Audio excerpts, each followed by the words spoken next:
सृष्टि शर्मा जी। राधे राधे महाराज जी। महाराज जी, मैं बड़े से बड़े और छोटे से छोटे निर्णय में भी दुविधा में रहती हूँ, इसी कारण मैं कोई निर्णय नहीं ले पाती। महाराज जी, निर्णय कैसे लेना चाहिए महाराज जी? नाम जप करो तो तुम्हारे अंदर सूक्ष्म भाव को सुनने की सामर्थ्य आएगी। कोई भी निर्णय लेने के पहले 1 मिनट शांत हो जाओ और अंदर आओ, फिर देखो अंदर आवाज आ रही, करो या ना करो। वैसे सबको यह बात अनुभव होगी, जब आप गलत करना चाहोगे तो एक आवाज आती है अंदर से, ये गलत है, नहीं करना चाहिए। पर हम लोग बहिर्मुख होते हैं, उस आवाज को रौंद करके हम मनमानी कर लेते हैं। सबके अंदर साक्षी परमात्मा बैठा हुआ है, एक बार उससे पूछो करना चाहिए कि नहीं, और अंतर्मुख होकर सुनो तो उत्तर आ जाएगा हाँ या ना। पर अंतर्मुख होना तो भी आता हो। अभी तो बहिर्मुख हम घूम रहे हैं, अंतर्मुख होना कहाँ आता है? अंतर्मुख हो गए तो 1 सेकंड में उत्तर मिल जाएगा, किसी बात से पूछने की जरूरत नहीं। सर्वज्ञ परमात्मा सबके हृदय में विराजमान है, वो उत्तर देने में समर्थ, सबको उत्तर देता है। लेकिन सब लोग सुनकर भी अनसुनी करते हैं, उसकी नहीं मानते, अपने मन की बात मानते हैं, ना कि परमात्मा की। यदि हम मौन होकर 1 मिनट शांत होकर अंतर्मुख होकर देखें तो हमें उत्तर मिल जाएगा, और उस उत्तर का जो पालन करे वो भगवान को प्राप्त होगा। उससे अधर्म हो ही नहीं सकता। ये सब कोई देखो, जब आप गलत करना चाहोगे तो आपके अंदर आएगा गलत है, आप भयभीत होने लगेंगे, आप डरने लगेंगे। लेकिन आपका मन आपको उत्साहित करके पुनः गलत कार्य करवा देता है। और जब हम फंस जाते हैं तब कहते हैं यार मेरे मन में तो आया था कि गलत है, ना करूं, पर पता नहीं क्या हो गया, मैं करना नहीं चाहता था, मुझसे मानो किसी ने जबरदस्ती करा लिया। यह है वासना। दुर्वासना मम सदा परिकर्षयन्ति।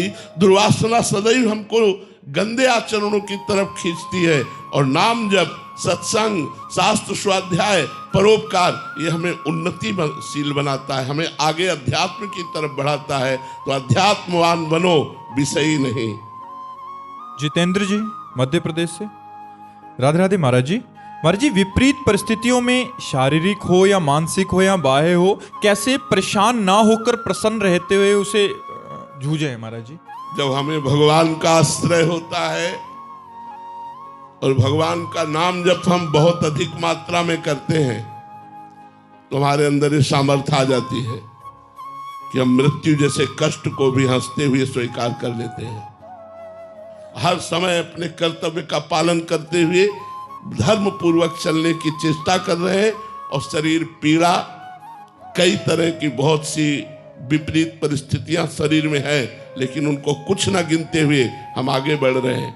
क्यों? क्योंकि भगवान हमारे साथ है और भगवान का नाम जप हमारे साथ है। भगवान और भगवान का आश्रय ये हमको हर समय बल देता रहता है। हम उसी बल से गर्जना करते हैं, हर समय हम उत्साहित रहते हैं। किसी ने एक बार पूछा कि कैसा उत्साह रहता है, तो उनका कैसे बतावें, ऐसा समझो जैसे नवीन लड़के का किसी सुंदरी स्त्री से ब्याह तय हो गया हो, तो उसको कैसा लगता है? वो हर समय फूला फूला घूमता है, उससे करोड़ गुना फूलन हमारे हृदय में रहती है, क्योंकि प्रिया प्रीतम के चरणारविंद का आश्रय लिए। तो आपका जो प्रश्न है कि हर विपत्तियों से हम कैसे लड़ सकते हैं, नाम जप और भगवद आश्रय। आप खुद देखिएगा, जब शरीर परेशान होता है तब ज्ञान नहीं सूझता है।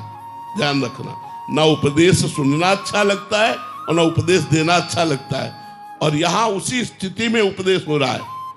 प्रतिपल हम तत्पर रहते हैं, जैसे नौजवान आदमी अपने कर्तव्य पर, ऐसे हम कर्तव्य पर तत्पर रहते हैं। तो हमारे उदाहरण से आप अपने आप को बलवान बना सकते हो कि हमारा भी शरीर पांच भौतिक है, हम भी मनुष्य हैं, लेकिन भगवान का आश्रय लिए हैं, राधा नाम जप करते हैं तो दहाड़ते रहते हैं। कोई परेशानी नहीं, बिल्कुल कोई दुख नहीं, कोई चिंता नहीं, कोई शोक नहीं। हर समय हमारे अंदर एक नया जोश रहता है। वो जोश तुम भी भरो। अविनाशी के बच्चा हो, जरा से दुख में बिलला गए, जरा से सुख में फूल के अहंकार से युक्त हो गए, ये नहीं। ऐसे महान बनो कि चाहे जितना सुख आवे अहंकार ना आवे, और चाहे जितना दुख आवे हम कभी शोक से उदास ना हो जाएं। हम रौंदते हुए दुख को चले, क्योंकि भगवान के बच्चा हो, अविनाशी का बच्चा हो करके इन विनाशी बातों पर रो रहे हो, छोटी छोटी बातों पर शोक कर रहे हो, निगेटिव बातें विचार करके डिप्रेशन में जा रहे हो, ये क्या है?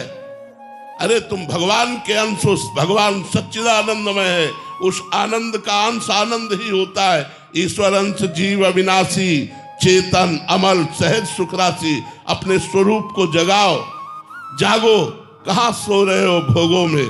देखो कोई भी दुख तुम्हें परेशान नहीं कर सकता, कोई विपत्ति तुम्हें छू नहीं सकती। तुम्हारा स्वरूप है नैनम छिन्नन्ति शस्त्राणि, नैनम दहति पावकः, न चैनम क्लेदयन्त्यापो, न शोषयति मारुतः। आग्नेय अस्त्र की ताकत नहीं कि हमें छेद सके, जला सके। वायु अस्त्र की ताकत नहीं कि हमें उड़ा सके। वरुणास्त्र की ताकत नहीं कि मुझे गीला कर सके, जल में डुबो सके। मैं अविनाशी हूं, शरीर विनाशी है, ये मरेगा, मैं अमर हूं।